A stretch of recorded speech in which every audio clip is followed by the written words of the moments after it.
Good morning, student. Today we are going to continue the next part of our fifth lesson, mass media and history. हमने इस lesson में पहले mass media क्या है इसके बारे में देखा था, ये वर्ड किस तरीके से बना है। उसके बाद में मास मीडिया की हिस्ट्री हमने देखी है। मास मीडिया में कौन कौन से बातें आती है वो देखा। न्यूज़पेपर्स के बारे में हमने देखा है, अलग अलग न्यूज़पेपर्स के थ्रू किस तरीके से सोशल अवेयरनेस लाया जा रहा था वो भी हमने देखा। उसके बाद में हमने कुछ इलेक्ट्रॉनिक गैजेट्स और डिजिटल जर्नल्स वगैरह जो देखे। रेडियो के बारे में हमने देखा, मैगजीन्स के बारे में हमने देखा था। और उसके बाद में हमने रेडियो में लास्ट पॉइंट में देखा था कि किस तरीके से रेडियो के थ्रू यहाँ पर अलग अलग डायलेक्ट्स में, अलग अलग रीजनल लैंग्वेज में लोगों को इन्फॉर्मेशन या प्रोग्राम्स प्रोवाइड किए जाते थे। नेक्स्ट पॉइंट है television. The Delhi Doordarshan centre was inaugurated by doctor Rajendra Prasad. Delhi का जो दूरदर्शन सेंटर है उसका इनॉग्रेशन डॉक्टर राजेंद्र प्रसाद ने किया था। द फर्स्ट इंडियन प्रेसिडेंट, वो इंडिया के फर्स्ट प्रेसिडेंट थे। Doordarshan Mumbai centre began to telecast its program on 1 मई 1972। दूरदर्शन मुंबई ने अपना सबसे पहला प्रोग्राम जो है वो टेलीकास्ट किया था 1 मई 1972 को। Colour television was introduced on 15 अगस्त 1982। और जो कलर टेलीविज़न है वो कलर टेलीविज़न 15 अगस्त 1982 में इंट्रोड्यूस किया गया। In 1991, the Indian government granted permission to private national and international channels to telecast in India। 1991 में इंडियन गवर्नमेंट ने प्राइवेट नेशनल और इंटरनेशनल चैनल्स को टेलीकास्ट करने के लिए permission the. Thus, it became possible for Indians to watch international events on television। और इस तरीके से इंडियंस को इंटरनेशनल इवेंट्स टेलीविज़न पर देखना पॉसिबल हुआ। Why do we need mass media? अब इस मास मीडिया की ज़रूरत हमें क्यों होती है? We need mass media to facilitate free flow of information to all स्तरा of the society। Mass media की हमें ज़रूरत क्यों है? क्योंकि सोसाइटी के हर एक स्तर में, हर एक लेवल पर हम फ्रीली इंफॉर्मेशन भेज सकते हैं इस मास मीडिया को जब हम यूज़ करेंगे तब। Editorials, various columns and supplements are essential parts of newspapers। जो न्यूज़पेपर्स होते हैं उस न्यूज़पेपर्स के एडिटोरियल्स, अलग अलग कॉलम्स और सप्लीमेंट्स एक एसेंशियल ऐसा हिस्सा होते हैं। Readers are also ensured of a platform to voice their opinions. जो रीडर्स होते हैं उनको भी न्यूज़पेपर में जो बातें, जो इन्फॉर्मेशन उन्हें दी जा रही है उसके बारे में अपना ओपिनियन बनाने के लिए भी एक प्लेटफॉर्म दिया जाता है, एक चांस उन्हें वहाँ पर मिलता है। Newspapers can help in making the democracy stronger. Newspaper की वजह से डेमोक्रेसी को स्ट्रॉन्गर बनाने के लिए मदद मिलती है। Television is an audio visual medium. Television एक ऐसा मीडियम है जिससे हम सुन भी सकते हैं और देख भी सकते हैं, इसीलिए इसे ऑडियो विजुअल मीडियम कहा गया है। It was possible for this medium to cross the inherent limitations of newspapers and the radio and show the actual visuals of an event to people। अब ये जो टेलीविज़न होता है तो टेलीविज़न इस मीडियम के लिए ये पॉसिबल है कि वो न्यूज़पेपर्स और रेडियो के जो लिमिटेशंस है उन लिमिटेशंस को क्रॉस कर सकता है और एक्चुअल में जो इवेंट हो रही है उस इवेंट का एक्चुअल विजुअल वो यहाँ पर लोगों को दिखा सकते हैं। मीन्स न्यूज़पेपर में हम सिर्फ किसी इवेंट के फ़ोटो देख सकते हैं या उसे पढ़कर उस चीज़ के बारे में हमें इन्फॉर्मेशन, उस इवेंट की इन्फॉर्मेशन मिल सकती है। रेडियो पे उस इवेंट की सब हम इन्फॉर्मेशन सुन सकते हैं, लेकिन यहाँ पर जो टेलीविज़न है, टेलीविज़न पे एक्चुअल वो इवेंट किस तरीके से हुआ था उसका हम चित्र देख सकते हैं। So far there is no other alternative to television for watching an event as it actually happened। और इसीलिए जो इवेंट जैसे हुई है उस इवेंट को वैसे ही देखने के लिए टेलीविज़न के अलावा दूसरा कोई अल्टरनेटिव नहीं है। Critical understanding of the information received through mass media. Mass media के थ्रू हम जो इन्फॉर्मेशन हासिल करते हैं उसको क्रिटिकली अंडरस्टैंडिंग किस तरीके से किया जाता है। Any information received through mass media needs to be reviewed critically. हमें मास मीडिया के थ्रू जो कोई भी इन्फॉर्मेशन मिलती है उस इन्फॉर्मेशन को क्रिटिकली रिव्यू करना भी ज़रूरी होता है। इन द न्यूज़ और information in the media may not always represent exact truth. क्योंकि जो इन्फॉर्मेशन या जो न्यूज़ हमें इन मीडिया की तरफ से मिलती है, मीडिया के थ्रू मिलती है, वो एग्जैक्टली सच है या नहीं, सच में उसे उसी तरीके से जैसी वो है वैसे उसे रिप्रेजेंट किया गया है या नहीं, ये पता नहीं होता। We need to scan it very carefully. और इसीलिए हमें इस बात को समझना बहुत ज़रूरी होता है। There is a very famous event of unauthentic information appearing in print in Germany. एक बहुत ही फेमस ऐसी इवेंट थी अनऑथेंटिक इन्फॉर्मेशन के बारे में जो जर्मनी में प्रिंट किया गया था। Stern a German weekly magazine had purchase a number of so called handwritings diaries of Adolf Hitler. Stern एक जर्मन वीकली मैगजीन है जिन्होंने बहुत सारे hand written diaries of Adolf Hitler की उनके पास में है ऐसा प्रिंट किया था। It sold them to various publications companies. ये जो डायरीज है उन्होंने बहुत सारे पब्लिकेशन कंपनीज को बेच दी। The diaries were verified for their authenticity and subsequently the news appeared in the print.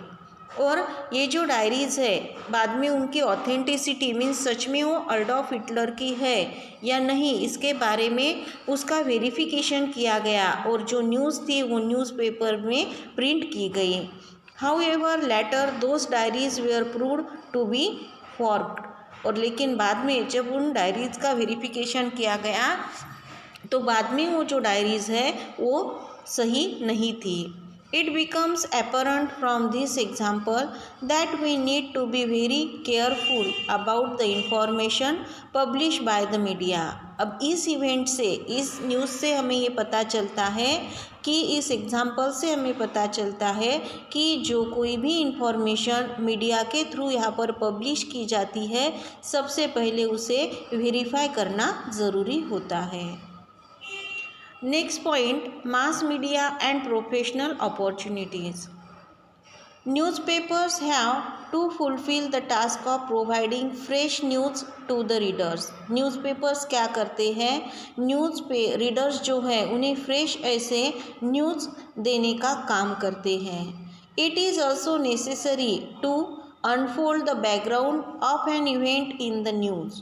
अब जो कोई भी न्यूज़ यहाँ पर है उन न्यूज़ का बैकग्राउंड अनफोल्ड करना, उसकी सच्चाई क्या है ये जानना भी बहुत ज़रूरी होता है।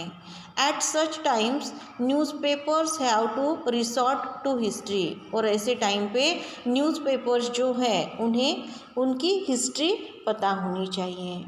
While reporting news in detail reporters try to compare it with parallel events. Reporter जब कोई न्यूज़ रिपोर्ट के लिए न्यूज़पेपर में देते हैं तब उन्हें उस न्यूज़ के बारे में बहुत सारी पैरेलल ऐसे जो इवेंट्स है उनके साथ में उन्हें कंपेयर करना चाहिए। विच हैपन्ड इन द पास्ट, यानी पास्ट में उस इवेंट के उस न्यूज़ के बारे में कौन कौन सी इवेंट्स हुई है उन्हें कंपेयर करना चाहिए। द पास्ट इवेंट में be printed in a separate frame. और उस न्यूज़ के बारे में उस इवेंट के बारे में जो भी पास्ट न्यूज़ है उन्हें सेपरेट ऐसे फ्रेम में प्रिंट करना चाहिए। यहाँ पर हमें एक फिगर दिया है हिस्ट्री के लिए। एडिटोरियल्स होते हैं, आर्टिकल्स होते हैं, on this day in history उसका रिव्यू, न्यूज़ और कॉलम्स, यानी किसी भी न्यूज़ को अगर प्रिंट करना है तो उसके लिए इतने सारे ऑप्शंस फॉलो करने चाहिए। Thus the reader gets access to additional information and he can get better insights about the current news, यानी कोई भी न्यूज़ अगर प्रिंट करनी है तो उसके हिस्ट्री के बारे में पता होना चाहिए। हिस्ट्री में वहाँ पर एडिटोरियल्स होने चाहिए, सेपरेट ऐसा उसका कॉलम होना चाहिए, उसकी पास इवेंट्स वगैरह होनी चाहिए। तो इन सभी बातों से जो रीडर्स है उन रीडर्स को एडिशनल इन्फॉर्मेशन उस न्यूज़ के बारे में पता चलती है और उनको बहुत अच्छी तरीके से करंट न्यूज़ समझ में आती है। Newspapers print columns about historical information. Newspapers क्या करते हैं, कॉलम्स प्रिंट करते हैं जिसमें वो हिस्टोरिकल इन्फॉर्मेशन देते हैं। Appearing under headings such as 50 years ago और 100 ईयर्स एगो एक्सेट्रा। अब जो ये हिस्टोरिकल इन्फॉर्मेशन के कॉलम देते हैं उसमें उनके हेडिंग्स यहाँ पर हमें आगे दिए हैं, जैसे होते हैं कि 50 ईयर्स एगो और 100 years ago. Such columns are based on historical documents और रिटर्न हिस्ट्री। अब ये जो कॉलम्स वो यहाँ पर देते हैं वो कॉलम्स यहाँ पर उनके पास में जो हिस्टोरिकल डॉक्यूमेंट्स होते हैं या फिर जो रिटर्न हिस्ट्री है उनके बेसिस पर प्रिंट किए जाते हैं। These columns provide historical information about economic, social, political events in the past and also events of historical significance. ये जो कॉलम्स होते हैं वो इंफॉर्मेशन प्रोवाइड करते हैं इकोनॉमिक, सोशल और पॉलिटिकल इवेंट्स के बारे में जो पास्ट में हो चुके हैं and also events of historical significance. उसके अलावा उन इवेंट्स के बारे में भी वो इंफॉर्मेशन कॉलम में प्रोवाइड करते हैं जिनका कुछ हिस्टोरिकल सिग्निफिकेंस है। Do these newspapers also publish crossword puzzles based on history? Try to create similar crossword puzzles. For example, use fort names to create a puzzle.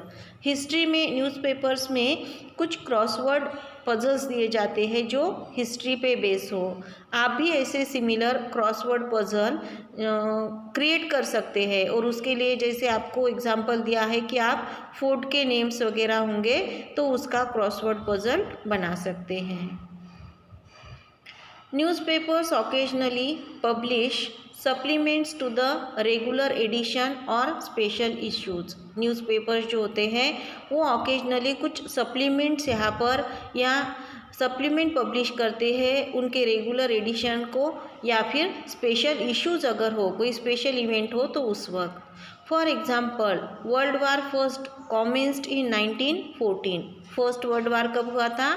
1914 में। Year 2014 mark the 100th year of this event. जब year 2014 आया तो ये year 2014 इस वार को, इस event को happened हुए 100 ईयर कंप्लीट हुए थे। In order to be able to publish a newspaper supplement और a special issue to commemorate the occasion, one needs to review its history. अगर 100 ईयर के बाद में जो फर्स्ट वर्ल्ड वार हुआ था उसे 100 ईयर कंप्लीट हुए हैं तो उसके बारे में अगर कुछ पब्लिश करना है तो जो कोई भी वहाँ पर इस इवेंट को, इस न्यूज़ को पब्लिश कर रहा है तो उस ओकेजन को पब्लिश करने से पहले उसकी कुछ हिस्ट्री का रिव्यू वहाँ पर देना ज़रूरी है। In 2017, 75 years were completed after the announcement of Quit India Movement. 2017 में क्विट इंडिया मूवमेंट को अनाउंस करने के बाद में 75 years कंप्लीट हुए। On such occasions, newspapers highlight the event through various articles, editorials, columns like what happened in history on this day, review, etc. अब इस occasion पे 75 ईयर्स कंप्लीट हुए हैं क्विट इंडिया मूवमेंट के अनाउंसमेंट को। तो इस ओकेजन पे न्यूज़पेपर्स को उस पीरियड में जो कुछ भी इवेंट हुई थी क्विट इंडिया से रिलेटेड उसके बारे में कुछ आर्टिकल्स, कुछ एडिटोरियल्स या कुछ कॉलम्स लिखने चाहिए जिसमें what happened in the history on this day, यानी कि इस दिन पे हिस्ट्री में मीन्स एक्चुअल में क्या हुआ था क्विट इंडिया मूवमेंट के दिन पे, ये उन्हें उसमें मेंशन करना चाहिए। The knowledge of history is essential for writing of such type. और अगर इस तरीके की यहाँ पर राइटिंग करनी है तो उसके लिए हिस्ट्री का नॉलेज, जो पास्ट इवेंट होकर गए हैं उनका नॉलेज होना बहुत ज़रूरी होता है। And we will see the next part in our next period. Thank you.